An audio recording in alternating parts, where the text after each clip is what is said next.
There was this great idea that we could get, you know, like maybe a 2-3 hour sort of mini campaign. Well, that was the original plan. Not quite what happened, but since we pretty much ended up making a full game. The game gets some more and more ambitious, and then next thing you know, it's not like anything you've worked on before. We knew that we wanted to keep what was great, that people loved about the Halo experience, that 30 seconds of fun over and over again. We knew we had to preserve that, but at the same time give it an O.D.S.T spin. We wanted to try something that we'd never done before, and I think that means breaking the mold of what people expect from Halo. Here's an engine, here's a story, you got a year, go.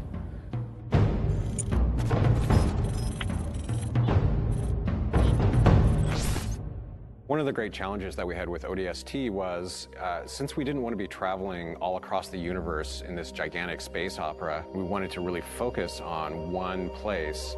The hub was the single most technical thing that we've ever accomplished in the Halo engine. There was a lot of work done to try to come up with smart ways that we could build the city. It's definitely the biggest environment that we've made in any Halo game.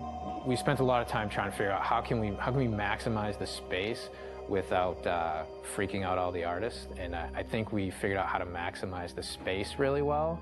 I don't think we ever figured out that second part too well. We want the player to have this open, visceral, you're in the city experience. We started experimenting with playing with elevation, playing with building shapes. It's a city that you actually completely walk through. Each BSP is directly alongside the other BSP. You walk through a door and you go into the other BSP.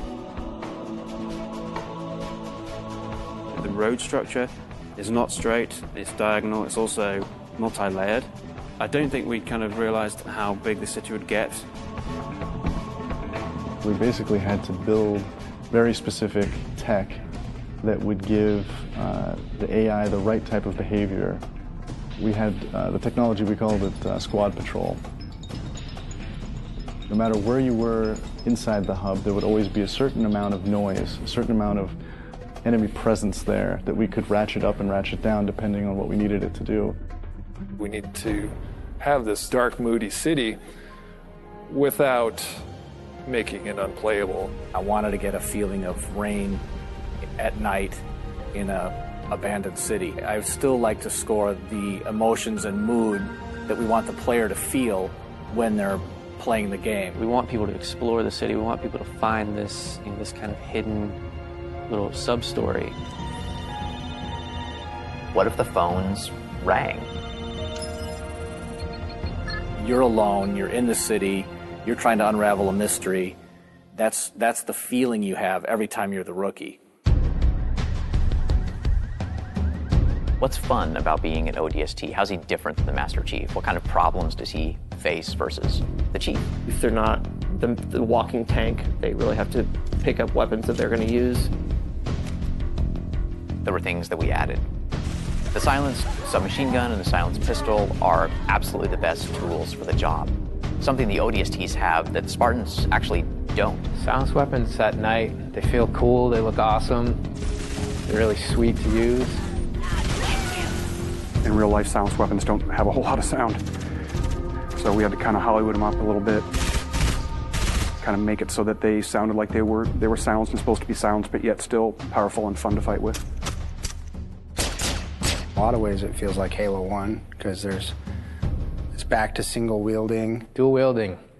Paul doesn't like dual wielding, so we cut it. Visor mode is really cool, and it evolved a lot. There were versions that looked really great for the art, but yeah, maybe they didn't do such great things for the design. It affected how we lit something. We'd make this building, and it looked great, and we thought it was fine. And you turn on the visor mode, and you realize that's really just a square. But it also has the advantage of really showcasing the depth of our scenes put on visor mode, and then the whole environment reveals its secrets to you.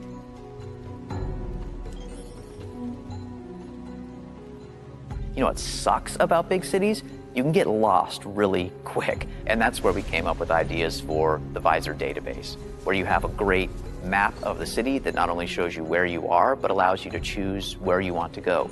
If you don't have that tool to help you navigate the city. You're never going to find the high-action flashback scenes, which we were banking on to be the core fun of the game. It's a very simple idea. It was an amazing struggle to get there.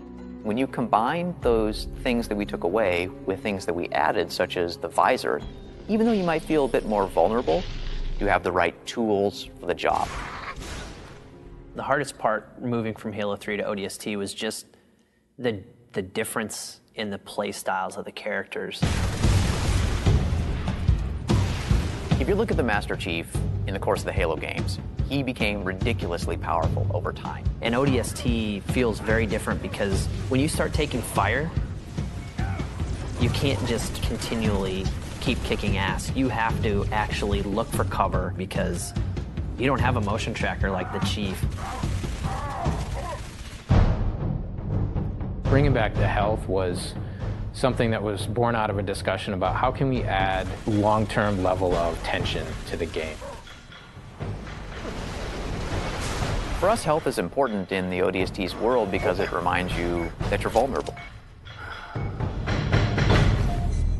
We want to experience the story through the eyes of many different characters. We wanted to bring back the guys from Firefly again, Nathan Fillion, Adam Baldwin, and Alan Tudyk, trying to find the perfect film noir blonde. We thought about Tricia Helfer. Orders are orders.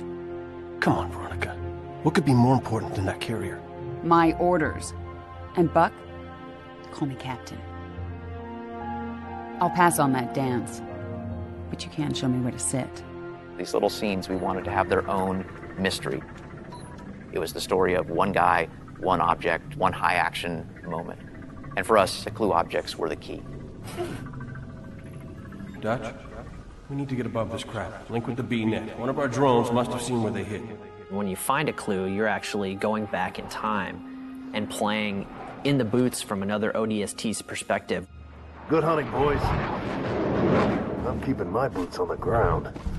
You've got 5 main characters. Banshees! Each of the characters have things to say from first person. Not only ground you in the character, but also give you some really useful tactical information about the battlefield. Let's cover the drum kit behind us. They must know this is our rally point. Where the heck did these buggers come from? Underground tunnels are filled with the dead things. We got ammo and weapons on the high ground. Move it, move it. Without spending a lot of effort personalizing each of those characters, then it wouldn't mean as much when you stepped into their boots. We need some help! Look out!